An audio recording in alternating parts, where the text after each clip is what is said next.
Hello everyone, my name is Alexander Kazina, aka Kozibear, and I'd like to thank you for joining me this evening for another installment of Season 5 of Kozibear's Cooking. Tonight, we are going to be making Pouding Chomeur, classic Quebecois dish. Let me bring in a little recipe image right here over in the upper left-hand corner. This dessert, which roughly translates to the working man's pudding or the working man's dessert, traditionally was actually not made with maple syrup. Way back in the day, it tended to be sweetened with other things. But nowadays, it's traditionally thought of as, oh yeah, that's like the iconic Quebecois maple syrup dessert. I've never actually made it myself before, so this is going to be a first for us. Step 1. Preheat the oven to 325 degrees. Combine 1.5 cups of flour with 1 teaspoon of baking powder in a small bowl. Start off with our flour. This is actually the same bag of flour that we used last week. We're going to measure out a cup of flour, a half a cup. This is baking powder that I got from Costco, I believe. E.D. Smith Baking Goodness baking powder, or as it's known in French, poudre à pâté. And there we go. Go ahead. We're going to grab ourselves a spoon and just do a quick little mixer-upper. Step 2. Cream together 1/4 of a cup of butter in a large bowl, gradually adding 2/3 a cup of sugar. This is where things are going to get interesting because I want to measure out 1/4 a cup of this stuff, but it might be a little bit challenging because the butter is still very, how did I say, very blocky, kind of hard to move around. Maybe I should have left it out to come to room temperature earlier. I need to use a spoon. And there we go. That's our 1/4 of a cup of butter. I'm wondering if, to make the process of creaming this a little bit easier, I'm wondering if maybe something we could do is we could like heat the bottom of the bowl with a little bit of hot water from our sink nearby. Let's give it a shot. Why not? We here on Kozibear's Cooking are all about experimenting, doing the unknown. This is definitely sufficiently hot. So what I'm going to do is I'm going to bring in this thing. This right here is what 4 years of university will do you. This is why you go to higher education. This is why you go and live in Japan for 6 months on an exchange trip so you can learn how to melt butter in a bowl like this without using a stove or any other kind of electricity. Let's go ahead and do a little bit of creaming. I'm going to turn it up a notch. All right. We need to gradually add 2/3 of a cup of sugar. I'm trying to see, is this over or is this under? I'm having difficulty getting it level. I think that's about good. We're gonna gradually add our sugar into here. Add a little bit more. And here we go, the final batch. Step 3. Mix 1 egg and 1 teaspoon of vanilla extract into the butter and sugar mixture. Hopefully we don't get any shell fragments when we do so. Well, and there we go. Let's go ahead and let's mix this bad boy up. Now this is coming together really nicely. Now this is starting to look very solid. Step 4. We need to add 1/2 cup of milk, mixing it vigorously until well combined. We'll just stoop down here so we can see the right amount in real time. Gonna beat this on a low speed and we're gonna kind of slowly add the milk in phases. And with that taken care of, we're ready to move on to step 5, which is mix the dry ingredients into the wet ingredients. Let's go ahead and let's schlep this all in here. This is going to be a pretty wet batter even after we integrated all the dry ingredients, but it's all part of the plan. It's all part of the plan. Step number 6, we need to grease a 9 by 13 inch baking dish with butter and then pour the mixture into the dish. Just gonna grab ourselves a wad of butter with our paper towel over here, and then we're gonna just use it to spread it all about on this baking dish. And pop goes the weasel. We need to spread this up. So let's do that. I just want to make sure that it's spread evenly so there are no particular spots on this where it's like, oh, the amount of mixture is really shallow there. It's a little tough though. At some point you just kind of got to throw up your hands in the air because like there's only so much of a good job that you can do. Step 7, prepare 1 cup of maple syrup, 1 cup of brown sugar, and 1/4 of a cup of butter. Let's start with our brown sugar. The brown sugar is a little bit clumpy, so you kind of got to push it down to be able to accurately measure how much you have. This stuff is really, talk about something that's really messy. See, the thing is I need to measure out both our butter and our maple syrup. You know what? Maybe I should actually measure out the butter first. Now let's do that first because maple syrup's going to be real sticky. Yeah, we definitely, I don't think that we have enough for a fourth of a cup left because we used a lot to grease up our pan just a little bit earlier. I'm going to go upstairs real quick, grab some more butter, and I will be right back.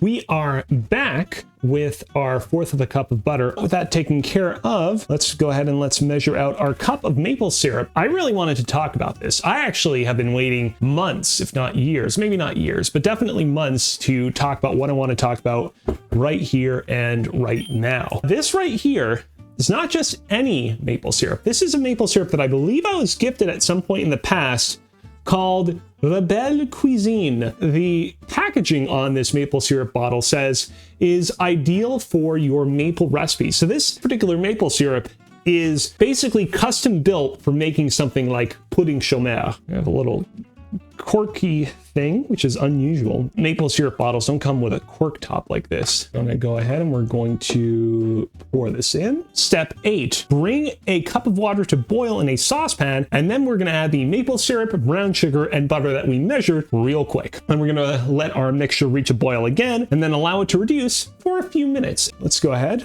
pour our cup of water into our pot, like such. And we are going to turn the portable burner on. Man, it heats up really fast. It heats up way faster than our stove upstairs. I'm very impressed. All right, I think we're good. Let's go ahead. Let's start getting this stuff in here. And there we go. And not to be outdone, I'm going to pour our maple syrup in here. Oh, look at that. It's beginning to boil once again, which is nice. I'll just stir it a little bit as we go. All right, I'm going to turn the temperature down again because I feel like it's beginning to rise a little bit too much. Just like another minute, and then I think we'll be good. We're gonna put this on this hot plate over here. And I don't see a whole lot of steam coming out from this, so I'm gonna go ahead and I'm gonna just turn our portable hood range off. Step number 9, we are going to pour our maple mixture over the cake batter mixture, and then we're going to bake it in the oven for 45 minutes. Without further ado, let's go.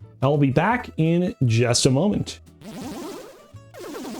We are back with a layout on our stream that we have not seen in quite some time back in season 4 of Kozibear's Cooking. I used to switch to this particular layout a lot. This is a layout in which I can show you in real time myself playing a video game such as Pokemon Emerald Rogue, which is what we're about to play right here in just a moment. Let's go ahead and let's start our timer for today. As you can see, if this is your first time tuning in watching this particular setup, I have a little Pokeball thing right over here that basically indicates how much time we have left. Technically, the timer is a little bit off because we spent a few minutes there setting up this particular setup, but I'd imagine that probably won't dramatically affect a thing. We're not going to suddenly burn the hell out of our oven because we put it in there for a little bit too long. So Pokemon Emerald Rogue is a mod of Pokemon Emerald that basically turns it into a roguelite adventure. Basically what I'm in right now is basically a representation of the various kind of challenges that we have ahead of us. This is a team hideout, which is like an area where we're gonna have to battle a lot of trainers, but potentially get a lot of cool rewards in the process. You know what? We will go ahead. We're gonna do the team hideout route because I think that will be more exciting. Tauros is burned, which is not good.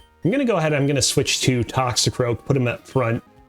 Uh-oh, we are dealing with another Magma Grunt. Well, we don't know what he wants, but he does have a Camerupt. I don't think this is a very good matchup for us. We don't have a move that's super effective against it. Does a Mulga have anything? I'll switch over to a Mulga. Oh, ladies and gentlemen, I think a Mulga is dead. I don't think that a Mulga is going to make it out of this alive.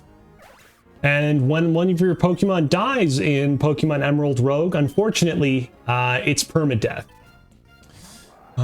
Camerupt. I'm concerned about getting hit by another eruption, so I'm going to go ahead. I'm just going to use Drain Punch. Take care of a good chunk of its HP. We probably won't one-hit KO it, but...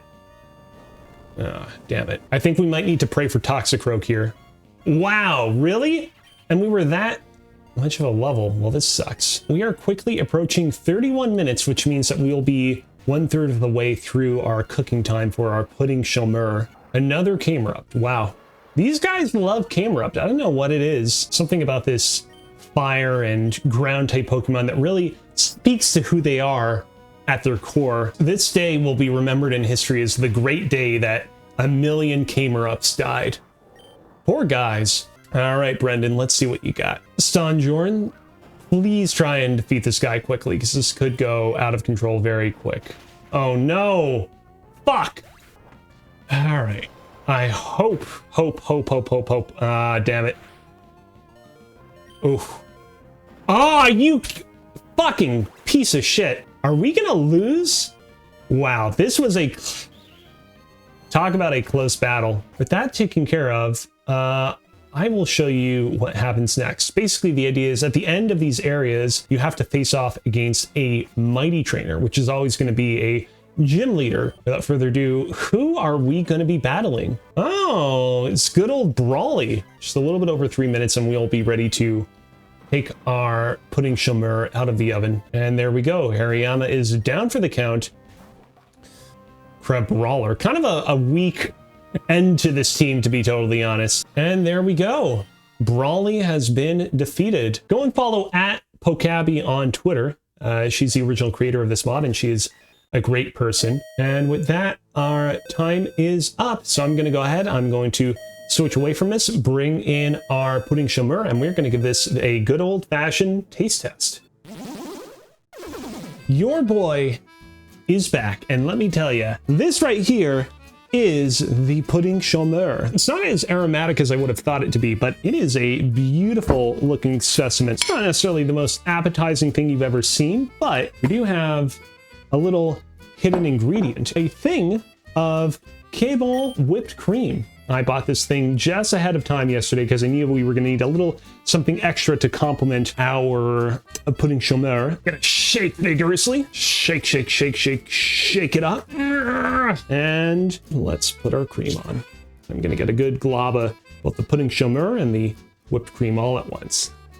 So you wouldn't tell it from just looking at the Pouding Chomeur as it currently is, but the top of the Pouding Chomeur has almost like a taffy-like consistency to it. Biting into it, I thought it would be kind of crumbly or cake-like, but instead it almost tastes like I'm eating through a very like doughy maple taffy. It's really, it makes for a very satisfying initial impression. And then the rest of it is a pretty mellow maple flavored dessert. It's pretty sweet.